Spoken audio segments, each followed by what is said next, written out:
Imitation jewellery पर ज़कात के वजूब का क्या हुक्म फ़ुक़हा ने नकल किया है। चुनांचे सोने चांदी के अलावा ज़ेवरात यानी इमिटेशन ज्वेलरी जिसको कहते हैं, अगर ज़ाती इस्तेमाल के लिए हो तो उन पर ज़कात का वजूब नहीं है। अलबत्ता अगर कोई शख्स इन ज़ेवरात की तिजारत करता है तो उनमें माल तिजारत होने के एतबार से ज़कात वाजिब होगी। मसाइल बहिश्ती ज़ेवर सफ़ा 312 पर इसको नकल किया है।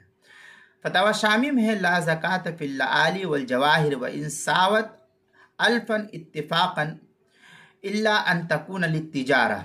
ये दुर्र मुख्तार तीसरी जिल्द सफ़ा 194। इसी का हम मिसल इबारत जो है तबयीनुल हक़ाइक़ की दूसरी जिल्द सफ़ा 23, इलाउस सुनन उसकी 9वीं जिल्द सफ़ा 62, फतावा हिंदिया उसकी पहली जिल्द सफ़ा 172, किताबुल मसाइल उसकी दूसरी जिल्द सफ़ा 230 पर इसको नकल किया गया है।